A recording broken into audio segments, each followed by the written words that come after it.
We are today in the second half of the second decade of the 21st century, and the world has speeded up beyond what were our wildest imaginations 30 years ago because of social media, emails, texting, Skyping, internet, etc. And the consequences of all this are stress. Stress has become so ubiquitous today. It is also called the executive's disease. It has its physical impact upon our health, social impact, and psychological impact. That is why people talk about the need for managing stress. Before we get into that, let us try and understand what is stress. We are all familiar with physical stress. When on a physical object, a force is applied from the outside that tends to crush it, twist it, break it, bend it, warp it. That is called stress. We experience a similar kind of stress within our emotional being when we face the external environment. Scientists have determined that when we perceive we do not have the resources to cope with the external environment, be they physical resources, emotional resources, financial resources, social resources, wisdom, spiritual resources, that is when we experience stress. The first person to do scientific research into stress was Walter Cannon in 1936, and his theories are today famous under the name of fight or flight response.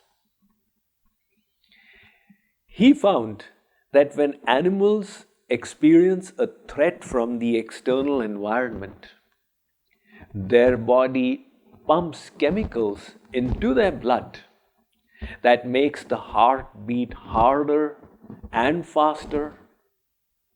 It diverts the blood from the skin inwards, increases the blood pressure, thereby delivering more blood sugar to the muscles, and the body breaks into a sweat to cool the muscles as they work. Simultaneously, the mind is riveted upon the threat. This enables the animal to do either of two things: fight or flight, thereby enhancing its chances of survival. We experience similar kind of physiological symptoms when we feel threatened. Now, in modern day society, the threat is not to our life, and coping with the situation requires a cool, composed, balanced attitude.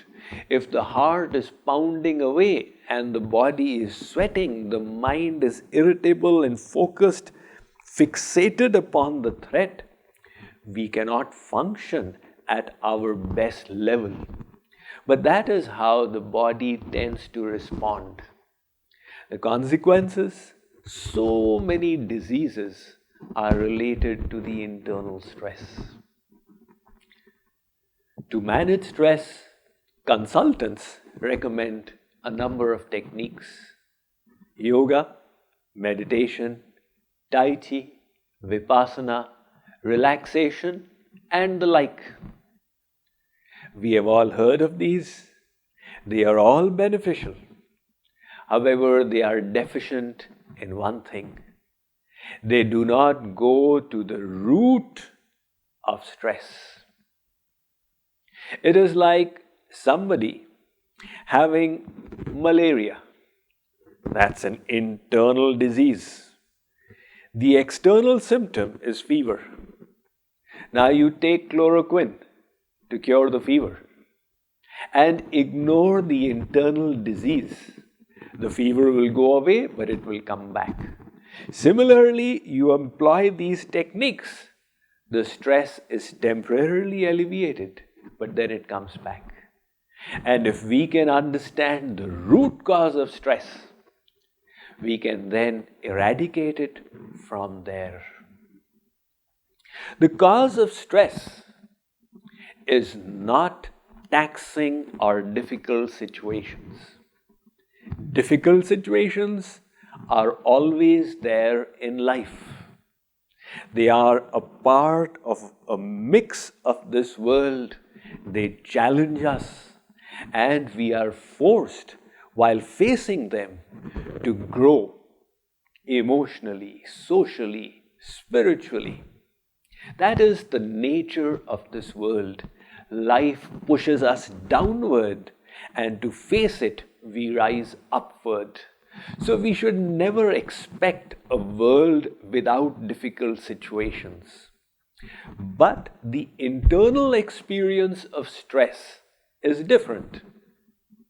One person manages a whole country without being stressed. Another person experiences stress while managing a family of 4. What is the internal difference? Stress comes not from hard work. The cause of stress is our attachment to outcomes. When we are invested in an outcome, we become stressed. If we, instead of focusing on the outcome, could focus on the effort at hand, we would experience we are freed from anxiety. And that is the science of work that Lord Krishna taught 5,000 years ago, when he said, Karmannevadhikaraste ma phaleshu kadachana. Arjun, do your duty, but do not be attached to results. And the results are never in our hands. The results depend upon so many things. Our present effort, our past effort, our destiny of innumerable lifetimes, the efforts of others who may be competing with us for the same results, the external environment, the financial, political situation, the will of God, or sheer luck, you happen to be at the wrong place at the wrong time. So because the results are never entirely dependent upon us, why not just leave them in the hands of God and focus on what is in our hands? That is the effort. People here ask a question. They say, Swamiji, the corporate environment today is so competitive. If I were to reduce my performance 1 grade, I would lose out in the race. You are telling me not to be attached to results. Will it not impact my performance? The question is natural, but the answer is, if you simply focus on your efforts, you will perform even better than before. Because your intellect will not be divided between present and future. It will be focused on the present. Besides, your intellect will be balanced and not distorted by stress. Consider a doctor. He is a world-famous surgeon. He has conducted numerous surgeries, thousands in his lifetime. But today, he needs to operate upon his 20-year-old son. He refuses to do so. I'll call my friend, my fellow surgeon, let him operate. Why don't you do it? You're the best surgeon in town. That's right. But I have a deep attachment. I am scared I will make a mistake. It is in the attachment that the intellect gets affected and makes mistakes. And if we can free up the intellect from raga dvesh, attachment, and the reverse of that, hatred, our intellect becomes purified. We are focused on the present and we do the best job possible. This is the art of work that was taught by Lord Krishna 5,000 years ago. He says, Yogina karma kurvanti sangang tyaktvatma shuddhaye. Arjun, a yogi is not one who can do chakrasan, mayurasan, halasan. A yogi is one who in the midst of the most difficult and taxing work situations can remain internally equipoised. The Bhagavad Gita does not teach us a retirement plan. The reason why it was taught in the battlefield was to convey to us the message that even in this most difficult situation of the material realm, one can maintain spiritual maturity. And that is why it teaches us the concept of karma yoga. What is karma yoga? Sarveshu kaleshu mamanusmara yudhyacha. Do your work and keep your attachment not in the efforts, not in the world, but in God. Mind in God, body in the world. Then what happens? Every work gets consecrated to the divine. Yat karoshi yadashnasi yadjuhosi dadasi yat tapasyasi kaunteya tad kurushva madarpanam. And our work becomes a joy.